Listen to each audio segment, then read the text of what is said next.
Alright, I have tried to make this video a number of times before, but I was never able to quite put what I wanted to say into words. So I'm going to make another attempt at it. Um, we got the date is July 12, 2021. And today there is going to be a patch, uh, patch note for, what is it called? Waking Flame, the Waking Flame DLC or dungeons or whatever. And the thing, um, there's going to be some changes in there, and the thing that I really hope that they address probably the most is the changes to uh, vampire skills. They probably won't, but I really wish they would do something about the vampire skill line because as it is right now, it is too punishing for people who just simply want to be a vampire without completely having to build for it. And the way it is right now, you have a bunch of skills on your bar. Well, if you choose to slot them, that are worthless. Some people use eviscerate. I don't. I mean, especially in this really, really high burst meta that we're in right now.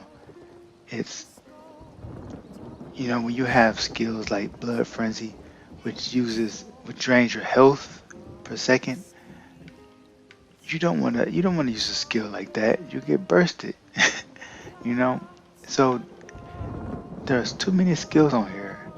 The accelerating drain, even though I really, really want to use this, it's a channel, and you're pretty much stuck in this channel for 3 seconds while it's working. Instead of being just like a tether that you can attach to somebody and just let it do its work. Um, it would be nice. See, they have um, the blood mist as the other more of elusive mist, and it would be nice if they had something like that for exhilarating drain as well. But they got blood mist, okay. But anyway, so the thing is about the vampire skill line is it seemed like it was specifically created for Nightblaze, and that's so uh I don't know. It's it just feels so wrong.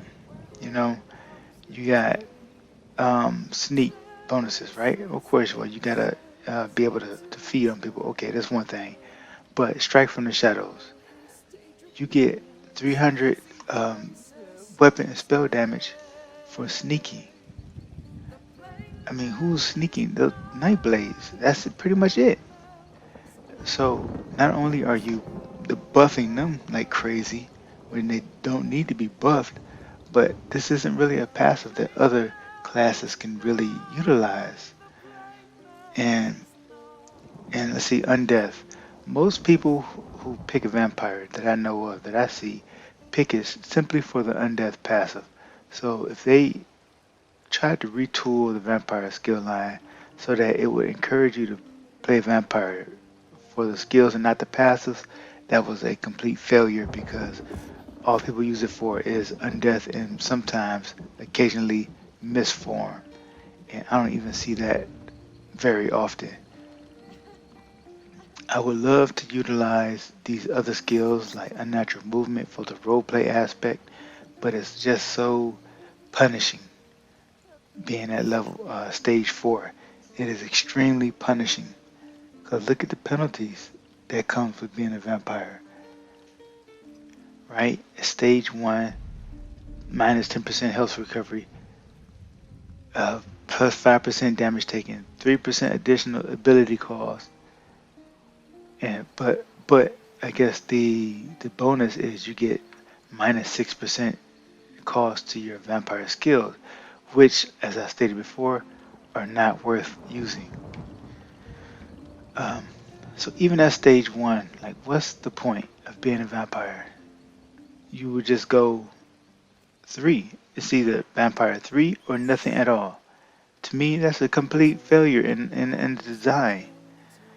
And so at vampire 3, you get 8% for your regular ability cost. 8 additional% cost. Now I'm using New Moon Acolyte on this character because this character is a hybrid. So that 8% plus 5%, that's 13% additional cost to my skills for playing just a vampire. If I wanted to be stage 3, I can go back down to stage 1 and then I'm just dealing with 8% additional cost.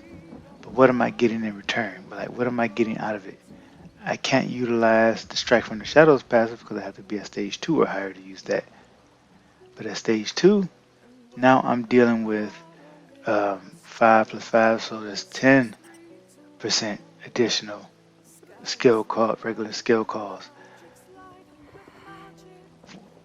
It's it's crazy, and I'm on a necromancer too, so I'm not sneaking really to be able to use that passive. I can use a invisibility potion, pop that, and get 300 spell damage.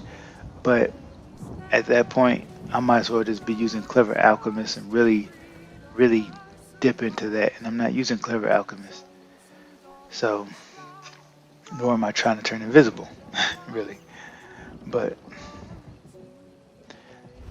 so this whole skill line is just I really want them to fix this.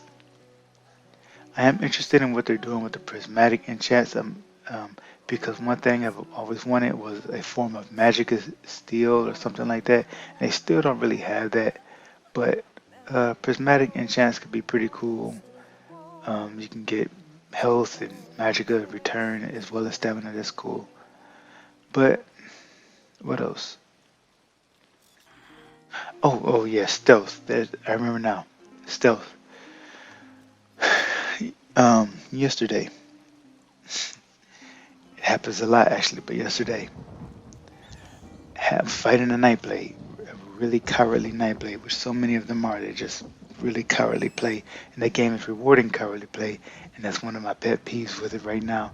But anyway, so there was this coward Nightblade who who tried to sneak attack me, failed. Tried to gank me, I mean, failed. I focused him, targeted him with a meteor. He cloaked. The meteor hit nothing. To me, that's uh, broken as hell.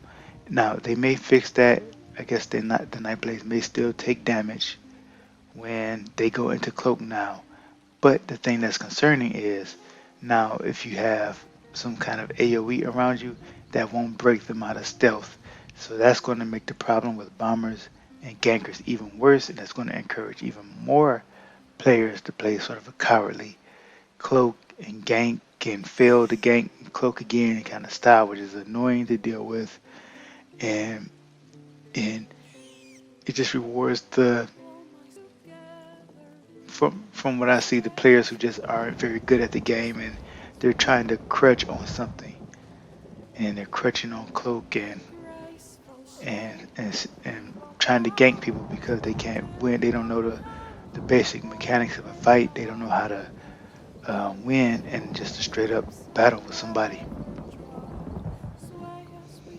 So, but there are some Templar skills that I had mentioned that I would like changed before, and actually, no, before I won't get into the Templar skills.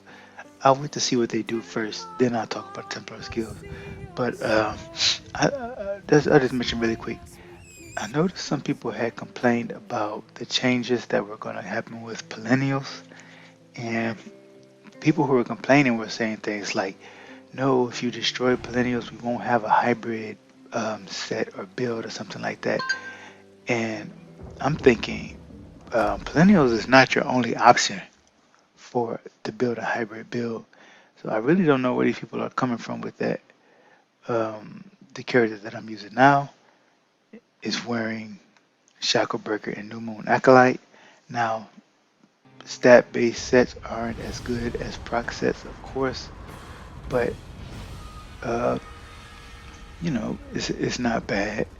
I think what's holding this build back more is the fact that I don't have a single source of um, major sorcery and major brutality. You know, I would, if I want those skills, if I want those buffs, I have to slot a skill like, um, I don't really want to take Dead and Pain off. That's useful for the back bar. I would have to slot either can rally or entropy, and I'm just not sliding those. So anyway, I'm looking forward to seeing what the changes are, and I'm not worried about what they're going to do with Millennials. I think they'll probably make it better because they needed an additional 5 piece bonus anyway to even be worth using, in my opinion. Oh, I hate that. Okay, now I'm playing the game here. But, I hate that prop that knocks you up into the air.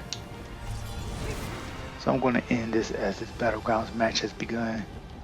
So thank you all for listening to this video.